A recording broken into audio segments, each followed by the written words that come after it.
मेरा नाम रिजवाना शेख। लक्ष्य उम्मीद से पहले पाएं हर मनचाही चीज by Ibran Tracy, book part 2 continue करती हूँ। अपनी जिंदगी की बागडोर थामे। समान नियम यह है कि इंसान जिन चीज़ों के साथ पैदा होता है उनका महत्व बहुत कम होता है। असल महत्वपूर्ण चीज़ें तो वे होती हैं जिनसे वह खुद को बनाता है। Graham bell. 21 साल की उम्र में मैं कड़का था। मैं कपकपाती ठंड में एक कमरे के छोटे से अपार्टमेंट में रहता था और दिन में इमारत बनाने वाले मजदूर का काम करता था। रात को मैं आमतौर पर अपने अपार्टमेंट से बाहर नहीं निकलता था क्योंकि भीतर कम से कम थोड़ी गर्मी तो रहती थी। इस वजह से मेरे पास सोचने के लिए ढेर सारा वक्त रहता था। एक रात किचन की छोटी सी टेबल पर बैठे बैठे मेरे दिमाग में जागरूकता की एक कौंध आई। इसने मेरी जिंदगी बदल दी। अचानक मुझे एहसास हुआ कि आगे की जिंदगी में मेरे साथ जो भी चीज़ें होंगी वह मुझ पर ही निर्भर करती है। कोई भी मेरी मदद नहीं करेगा, कोई भी मुझे बचाने नहीं आएगा। मैं घर से हजारों मील दूर था और काफ़ी समय पहले ही कभी वापस न लौटने का फैसला कर चुका था।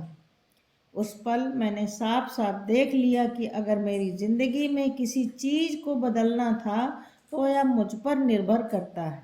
अगर मैं इसे नहीं बदलूंगा तो कोई भी नहीं बदलेगा। इसके लिए मैं ही जिम्मेदार था। महान खोज। मुझे अब भी वह पल याद है। यह पहले पैराशूट जंप की तरह था, डरावना भी और उल्लासपूर्ण भी। मैं जिंदगी की सरहद पर खड़ा हुआ था और मैंने कूदने का फैसला कर लिया। उस पल से मैंने स्वीकार कर लिया कि अपनी जिंदगी के लिए मैं ही जिम्मेदार हूँ। मैं जान गया कि अगर मैं अपनी स्थिति को बदलना चाहता हूँ तो मुझे अलग बनना होगा। हर चीज़ मुझ पर निर्भर करती थी। बाद में मैंने सीखा कि जब आप अपनी ज़िंदगी की पूरी जिम्मेदारी स्वीकार कर लेते हैं तो आप बचपन छोड़कर वयस्क बनने की दिशा में एक बड़ा कदम उठा लेते हैं। दुखद बात यह है कि ज़्यादातर लोग यह काम कभी नहीं कर पाते। मैं 40-50 साल से ज़्यादा उम्र वाले ऐसे असंख्य स्त्री पुरुषों से मिला हूँ जो अब भी बचपन के दुखद अनुभवों के बारे में बड़बड़ा रहे हैं, शिकायत कर रहे हैं और मैं अपनी समस्याओं का दोष दूसरे लोगों पर, परिस्थितियों पर मढ़ रहे हैं। कई लोग अब भी उस चीज़ के बारे में नाराज हैं जो उनके माता पिता ने की या नहीं की, और यह 20, 30 या 40 साल पहले की बात थी। वे अब भी अतीत के जाल में फंसे हुए हैं और उससे आज़ाद नहीं हो पाए हैं। आपके सबसे बुरे शत्रु। सभी नकारात्मक भावनाएं सफलता और खुशी की सबसे बड़ी शत्रु हैं। नकारात्मक भावनाएं आपको नीचे रोके रखती हैं, आपको थका डालती हैं और आपकी ज़िंदगी की सारी खुशी चूस लेती हैं। मानव इतिहास के शुरू होने से लेकर आज तक नकारात्मक भावनाओं ने इंसान और समाज को जितना नुकसान पहुंचाया है उतना अतीत की सभी महामारियों ने मिलकर भी नहीं पहुंचाया। अगर आप वाकई खुश और सफल होना चाहते हैं तो नकारात्मक भावनाओं से मुक्त होना आपका एक महत्वपूर्ण लक्ष्य होना चाहिए। सौभाग्य से आप यह काम कर सकते हैं, बशर्ते आप इसका तरीका सीख लें। डर, आत्म करुणा, ईर्ष्या, कुढ़न, हीनता की भावनाएं और अंततः क्रोध उत्पन्न होने के 4 खास कारण होते हैं। जब आप इन्हें पहचान लेते हैं और अपनी सोच से परे छिटक देते हैं तो आपकी नकारात्मक भावनाएं खुद ब खुद खत्म हो जाती हैं। जब आपकी नकारात्मक भावनाएं खत्म हो जाती हैं तो उनकी जगह प्रेम, शांति, खुशी और उत्साह की सकारात्मक भावनाएं आ जाती हैं और आपकी पूरी जिंदगी बेहतर हो जाती है। कई बार चंद मिनटों में और कभी कभार तो सेकंडों में ही खुद को सही साबित करना छोड़ दें। नकारात्मक भावनाओं के 4 बुनियादी कारणों में से पहला है खुद को सही साबित करना। आप तभी तक नकारात्मक रह सकते हैं जब तक कि आप अपने और दूसरों के सामने खुद को सही साबित कर सके कि आपका नाराज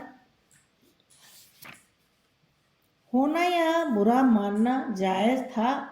इसलिए गुस्सैल लोग अपनी नकारात्मक भावनाओं के कारण विस्तार से बताते हैं। ध्यान रहे, अगर आप अपनी नकारात्मक भावनाओं को सही साबित नहीं कर सकते तो आप नाराज भी नहीं हो सकते।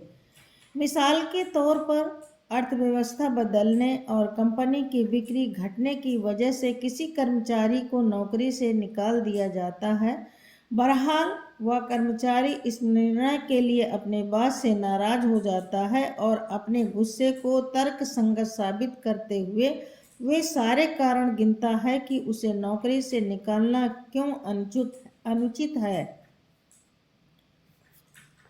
उसका गुस्सा इतना बढ़ सकता है कि हिसाब बराबर करने के लिए वह मुकदमा भी दायर कर दे। जब तक आप अपने बॉस और कंपनी के प्रति अपनी नकारात्मक भावनाओं को सही ठहराता रहेगा, वे उसे नियंत्रित करती रहेंगी और उसकी ज़्यादातर जिंदगी या सोच पर ही हावी रहेगी। लेकिन जैसे ही वह कहता है, ठीक है, मुझे नौकरी से निकाल दिया गया है, इस तरह की चीज़ें होती रहती हैं, इसमें कुछ भी व्यक्तिगत नहीं है, कर्मचारियों की छटनी हमेशा ही होती रहती है, मुझे लगता है बेहतर यह होगा कि मैं नई नौकरी खोजने में व्यस्त हो जाऊं। वैसे ही उसकी नकारात्मक भावनाएं काफूर हो जाती हैं, उसका दिमाग शांत और स्पष्ट हो जाता है, वह अपना ध्यान अपने लक्ष्य पर केंद्रित कर लेता है, वह उन कदमों के बारे में एकाग्रचित्त हो जाता है जो वह दोबारा नौकरी पाने के लिए उठा सकता है। जैसे ही वह खुद को सही साबित करना छोड़ देता है, वह ज़्यादा सकारात्मक और असरदार बन जाता है। बुद्धिसंगत बहाने छोड़ दें। नकारात्मक भावनाओं का दूसरा कारण है बुद्धिसंगत बहाने बनाना। जब आप बुद्धिसंगत बहाने बनाते हैं तो आप सामाजिक दृष्टि से किसी बुरे काम को सामाजिक पुष्टि से अच्छा साबित करने का तर्क संगत स्पष्टीकरण देने की कोशिश करते हैं। जिस काम में आप बुरा या नाखुश महसूस करते हैं उसे सकारात्मक रोशनी में पेश करने या सही साबित करने के लिए बहाने बनाते हैं। आप सही नज़र आने वाला स्पष्टीकरण कर अपने कामों को सही साबित कर देते हैं। हालांकि मन ही मन आप जानते हैं कि आप उस गलत काम में सक्रिय प्रतिभागी थे। आप अक्सर खुद को सही रोशनी में पेश करने के जटिल तरीके अपनाकर या स्पष्ट कर देते हैं कि कुल मिलाकर आपका व्यवहार अच्छा था। बुद्धिसंगत बहाने बनाने की आदत से आपकी नकारात्मक भावनाएं जिंदा बनी रहती हैं और फलती फूलती रहती हैं। खुद को सही साबित करने और बुद्धिसंगत बहाने बनाने के लिए हमेशा इस बात की ज़रूरत होती है कि आप किसी दूसरे व्यक्ति या वस्तु को अपनी समस्या का स्रोत या कारण माने। आप खुद को शोषित या पीड़ित की भूमिका में रख देते हैं और किसी दूसरे व्यक्ति या संगठन को शोषक या बुरे व्यक्ति की श्रेणी में शामिल कर देते हैं। दूसरों की राय से ऊपर उठें। नकारात्मक भावनाओं का तीसरा कारण इस बारे में अति चिंता या अति संवेदनशीलता है कि दूसरे लोग आपसे कैसा व्यवहार करते हैं। कुछ लोगों की तो पूरी की पूरी आत्म छवि ही इस बात से तय होती है कि दूसरे लोग उनसे कैसे बोलते हैं, उनके बारे में कैसी बातें करते हैं या उनकी तरफ कैसे देखते हैं। उनमें दूसरों की राय से अब परे अपने व्यक्तिगत मूल्य या आत्मसम्मान का बहुत कम एहसास होता है। अगर किसी वास्तविक या काल्पनिक कारण से दूसरों की राय नकारात्मक हो तो ऐसे लोग शोषित, फौरन क्रोध, शर्म, लज्जाहीनता, यहाँ तक कि डिप्रेशन, करुणा और हताशा की भावनाएं भी महसूस करते हैं। इससे स्पष्ट हो जाता है कि मनोवैज्ञानिक यह क्यों कहते हैं कि हम हर चीज दूसरों से सम्मान पाने या कम से कम उनका सम्मान गंवाने से बचने के लिए करते हैं। यह एहसास करें कि कोई दूसरा जिम्मेदार नहीं है। नकारात्मक भावनाओं का चौथा और सबसे बुरा कारण है दोष देना। जब मैं अपने सेमिनारों में नकारात्मक भावनाओं का वृक्ष बनाता हूँ तो उसका तना इसी का प्रतीक होता है। अपनी समस्याओं के लिए दूसरों को दोष देने की प्रवृत्ति ही नकारात्मक भावनाओं का सबसे बड़ा कारण है।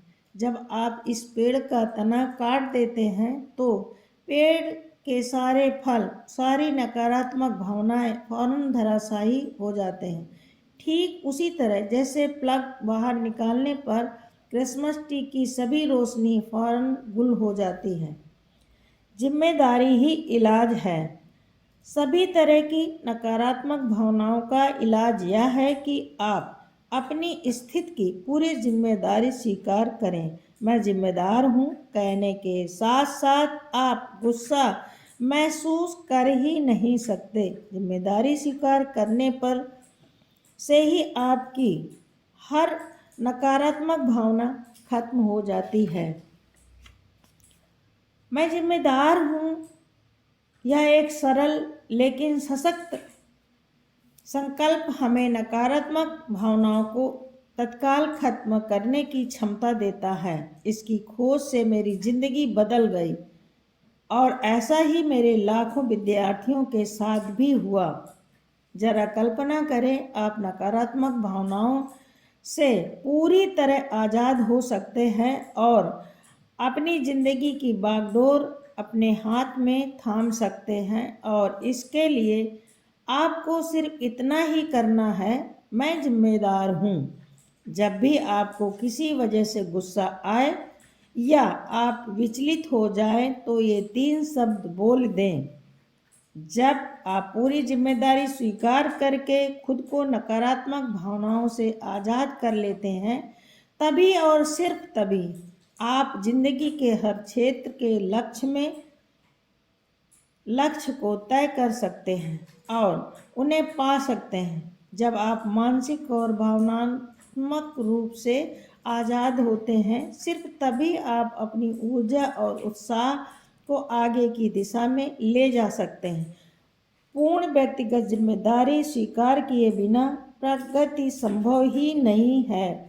दूसरी ओर, जब आप अपनी जिंदगी की पूरी जिम्मेदारी स्वीकार कर लेते हैं तो इस बात की कोई सीमा नहीं है कि आप क्या बन सकते हैं, क्या कर सकते हैं और क्या पा सकते हैं। दूसरों को दोष देना छोड़ दें।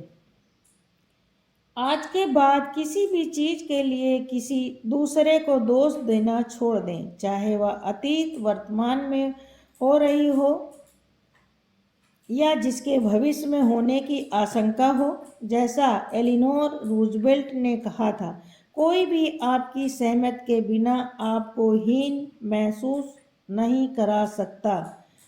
कॉमेडियन बडी हैकेट ने एक बार कहा था, मैं कभी द्वेष नहीं पालता। जब आप जल भून रहे होते हैं तब आपके शत्रु नाच गा रहे होते हैं। आज के बाद अपने अनुचित व्यवहार के लिए बहाने बनाना या उसे सही साबित करना छोड़ दें। अगर आपसे कोई गलती हो जाए तो बस इतना ही कहें, मुझे अफसोस है, और फिर स्थिति को सुधारने में जुट जाएं। जब भी आप किसी दूसरे को दोष देते हैं या बहाने बनाते हैं तो हर बार आप अपनी शक्ति कम कर लेते हैं। आप कमज़ोर और कमतर महसूस करने लगते हैं। आप मन ही मन से नकारात्मक और क्रोधित हो जाते हैं। ऐसा हरगिज न होने दें।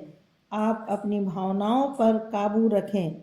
अगर आप अपने दिमाग को सकारात्मक रखना चाहते हैं तो आलोचना करने से इनकार कर दें, शिकायतें करना छोड़ दें और किसी भी चीज़ के लिए दूसरों की निंदा करना बंद कर दें।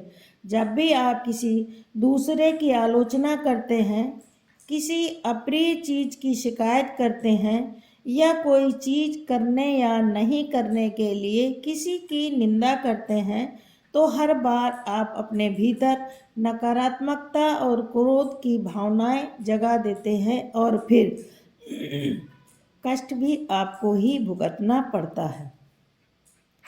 आपकी नकारात्मक भावनाओं का सामने वाले पर जरा भी असर नहीं होता। किसी से गुस्सा होने का मतलब यह है कि आप उसे अपनी भावनाओं की बागडोर थमा रहे हैं और लंबे समय में अक्सर अपने जीवन की गुणवत्ता की भी यह निरी मूर्खता है। जैसा गैरी जुकाव ने अपनी पुस्तक सीट ऑफ द सोल में कहा है, सकारात्मक भावनाएं शक्ति बढ़ाती हैं, नकारात्मक भावनाएं शक्ति घटाती हैं। खुशी, रोमांच, प्रेम और उत्साह की सकारात्मक भावनाएं आपको ज़्यादा शक्तिशाली और आत्मविश्वासी महसूस कराती हैं। क्रोध करने, आहत होने या दोष देने की नकारात्मक भावनाएं आपको कमज़ोर बनाती हैं। ये आपको शत्रुतापूर्ण, चिड़चिड़ा और दुखी बना देती हैं। जब आप खुद के लिए, अपनी स्थिति के लिए और अपने साथ होने वाली हर चीज़ के लिए पूरी जिम्मेदारी स्वीकार करने का फैसला कर लेते हैं, तो आप विश्वासपूर्वक अपने कामकाज और अपनी जिंदगी के मामलों की ओर मुड़ सकते हैं। आप सचमुच अपनी तकदीर के स्वामी हैं और अपनी आत्मा के कप्तान बन सकते हैं। Hello mister president. न्यूयॉर्क में कुछ साल पहले एक अध्ययन हुआ। शोधकर्ताओं ने पाया कि हर क्षेत्र के शीर्ष 3% लोगों में एक खास नज़रिया होता है जो उन्हें अपने उद्योग के औसत लोगों से अलग करता है। वह नज़रिया यह है, वे अपने पूरे कैरियर में खुद को सेल्फ एम्प्लॉयड मानते हैं और उन्हें इससे कोई फर्क नहीं पड़ता कि उन्हें तनख्वाह कौन देता है। वे खुद को अपनी कंपनी के लिए जिम्मेदार मानते हैं, जैसे वे खुद उस कंपनी के मालिक हों। आपको भी ऐसा ही करना चाहिए।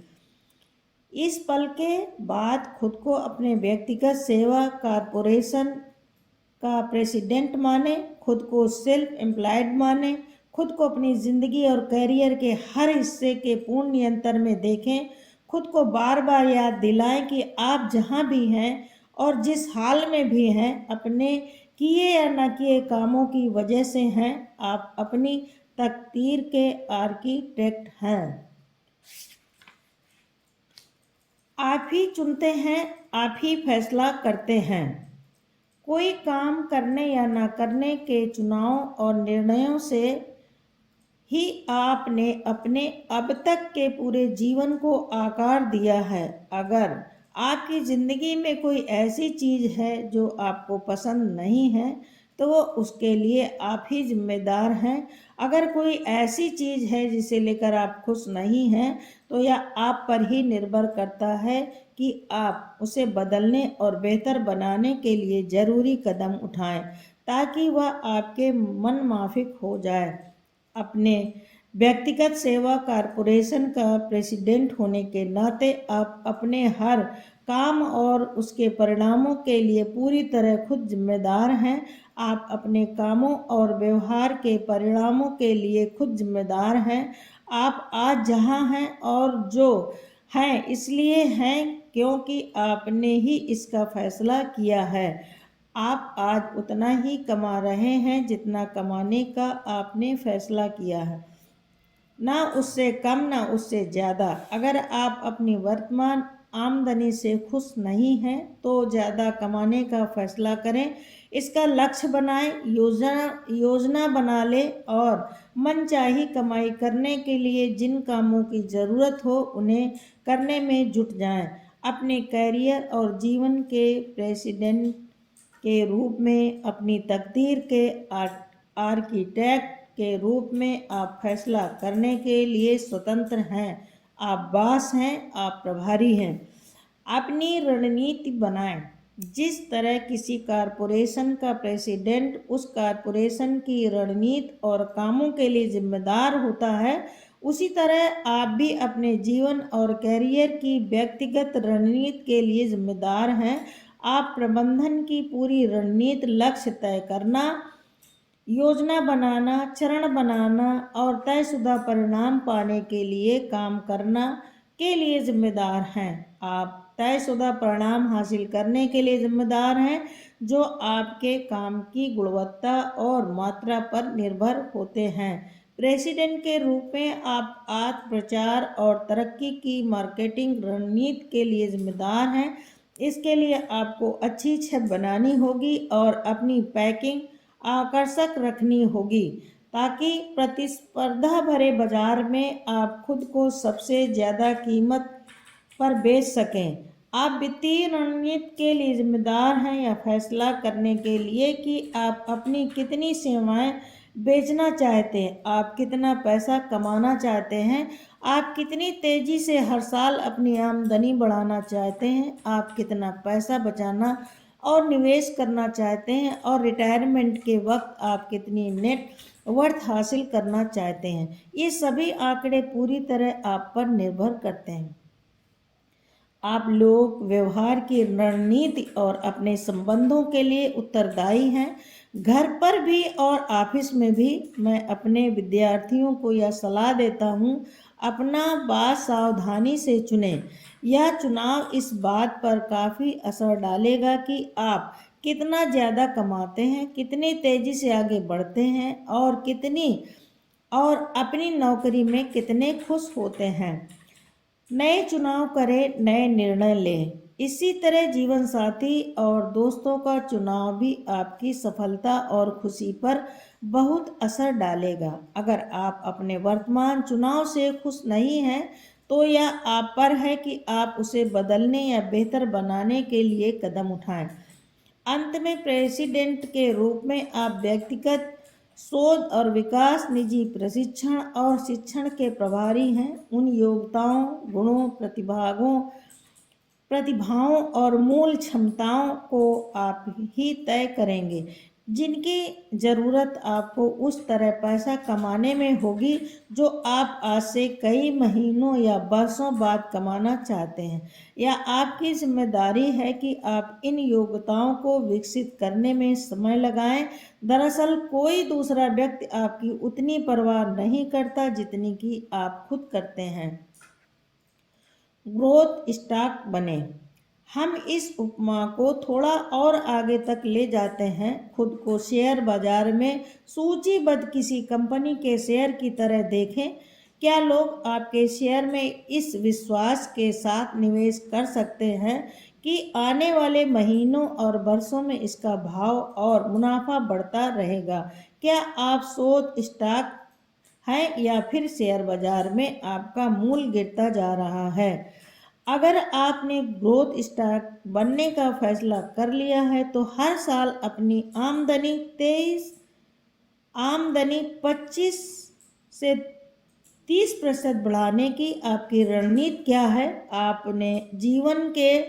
अपने जीवन के प्रेसिडेंट के रूप में, परिवार में जीवन साथी या अभिभावक के रूप में आप अपने जीवन के कुछ महत्वपूर्ण लोगों को प्रकृति के ग्राफ पर बने रहने का श्रेय दे सकते हैं और समय के साथ साथ अपने मूल आमदनी और मुनाफे को लगातार बढ़ा सकते हैं। अपनी जिंदगी का रिटायरमेंट व्हील संभालें। इस बिंदु के बाद खुद को अपनी तकदीर का स्वामी मान लें या मान लें कि आप पूरी तरह से अपनी ज़िंदगी के प्रभारी खुद हैं।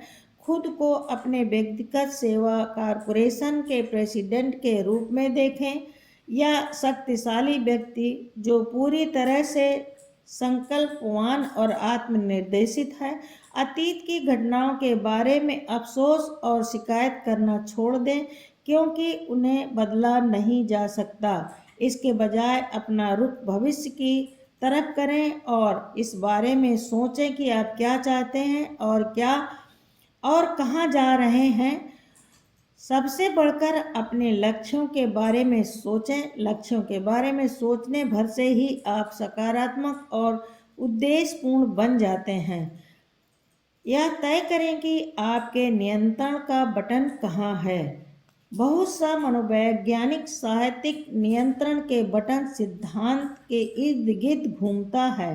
50 साल से भी ज़्यादा समय के शोध के बाद मनोवैज्ञानिकों का निष्कर्ष है कि आपके नियंत्रण का बटन ही जिंदगी में आपकी खुशी या दुख को तय करता है। इसका कारण यह है, जिन लोगों के नियंत्रण का बटन आंतरिक होता है वे महसूस करते हैं कि वे अपने जीवन के पूर्ण नियंत्रण में हैं। वे खुद को शक्तिशाली, आत्मविश्वासी और समर्थ महसूस करते हैं। वे आम तौर पर आशावादी और सकारात्मक होते हैं। वे अपने बारे में जबरदस्त महसूस करते हैं और काफ़ी हद तक अपनी तकदीर के स्वामी खुद होते हैं। दूसरी तरफ जिन लोगों के नियंत्रण का बटन बाहरी होता है वे महसूस करते हैं कि उन्हें बाहरी तक नियंत्रित कर रहे हैं। उन्हें लगता है कि उनका बॉस, उनके बिल, उनका जीवन साथी, उनके बचपन की समस्याएं और उनकी वर्तमान स्थिति उन्हें नियंत्रित कर रही है। उन्हें लगता है कि उनका अपनी स्थिति पर कोई नियंत्रण नहीं है। इसी वजह से वे कमज़ोर, क्रोधी, भयभीत, नकारात्मक, शत्रुतापूर्ण और अशक्त महसूस करते हैं। अच्छी खबर यह है कि आपके द्वारा स्वीकार की गई जिम्मेदारी की मात्रा और आपके द्वारा महसूस की जाने वाली नियंत्रण की मात्रा के बीच सीधा संबंध होता है। आप जितना ज़्यादा कहते हैं मैं जिम्मेदार हूँ, आपके नियंत्रण का आंतरिक बटन उतना ही ज़्यादा विकसित होगा और आप उतने ही ज़्यादा शक्तिशाली और आत्मविश्वासी महसूस करेंगे। स्वर्णिम त्रिकोण। जिम्मेदारी और खुशी के बीच भी सीधा संबंध होता है। आप जितनी ज़्यादा जिम्मेदारी स्वीकार करते हैं उतने ही ज़्यादा खुश होते हैं। ऐसा लगता है कि जिम्मेदारी, नियंत्रण और खुशी ये तीनों साथ साथ चलती हैं। आप जितनी ज़्यादा जिम्मेदारी स्वीकार करते हैं खुद को उतने ही ज़्यादा नियंत्रण में महसूस करते हैं। आप खुद को जितने ज़्यादा नियंत्रण में महसूस करते हैं उतने ही ज़्यादा खुश और आत्मविश्वासी बन जाते हैं। जब आप सकारात्मक सोचते हैं और अपने जीवन के नियंत्रण में महसूस करते हैं तो आप अपने लिए ज़्यादा बड़े और चुनौतीपूर्ण लक्ष्य तय करेंगे। आप में उन्हें हासिल करने की ऊर्जा और संकल्प भी होगा। आप महसूस करेंगी कि अपनी ज़िंदगी की बागडोर आपने खुद थाम रखी है और आप इसे जैसा चाहे वैसा बना सकते हैं। यह आपके हाथ में है। लक्ष्य निर्धारण का शुरुआती बिंदु यह एहसास है कि आपके पास वह बनने, पाने या करने की लगभग असीमित संभावना है जो भी आप जीवन में सचमुच चाहते हैं, बशर्ते आप इसे शिद्दत से चाहें और इसे हासिल करने के लिए लंबे समय तक पर्याप्त मेहनत करने की इच्छा रखते हों। लक्ष्य निर्धारण का दूसरा हिस्सा यह है कि आप अपने जीवन और अपने साथ होने वाली हर घटना की पूरी जिम्मेदारी स्वीकार करें, बिना दोष दिए और बिना बहाना बनाए। इन दोनों विचारों को अपने दिमाग में अच्छे से बिठा लें कि आप में असीमित क्षमता है और आप पूरी तरह से खुद जिम्मेदार हैं। अब आप अगले कदम पर पहुंचने के लिए तैयार हैं, आपके आदर्श भविष्य का निर्माण। अपनी जिंदगी की बागडोर थामें। वर्तमान में अपनी सबसे बड़ी समस्या या नकारात्मक महत्ता के स्रोत को पहचानें। किस तरह से आप इस स्थिति के लिए जिम्मेदार हैं। स्वयं को अपनी खुद की कंपनी के प्रेसिडेंट के रूप में देखें। अगर आप इसके 100% शेयरों के मालिक होते तो आप किस तरह अलग काम करते। आज ही संकल्प करें कि आप किसी भी चीज़ के लिए दूसरों को दोष नहीं देंगे और इसके बजाय अपने जीवन के हर क्षेत्र में पूरी जिम्मेदारी स्वीकार करेंगे। आपको कौन से काम करने चाहिए। बहाने बनाना छोड़ें और प्रगति करना शुरू करें। कल्पना करें कि आपके प्रिय बहानों का कोई वास्तविक आधार नहीं है और फिर उसके अनुरूप काम करें। खुद को अपने जीवन के मूल रचनात्मक शक्ति के रूप में देखें। आप जहाँ हैं और जो हैं अपने ही चुनावों और निर्णयों के कारण हैं। आपको किस चीज़ को बदलना चाहिए। आज ही हर उस व्यक्ति को क्षमा करने का संकल्प करें जिसने आपको कभी किसी तरह से कोई चोट पहुंचाई हो। उसे जाने दें। उस पर दोबारा बातचीत करने से इनकार करें। इसके बजाय अपने लिए किसी महत्वपूर्ण चीज़ पर काम करने में इतने व्यस्त हो जाएं कि आपके पास दोबारा उसके बारे में सोचने का समय ही ना रहे। Thank you.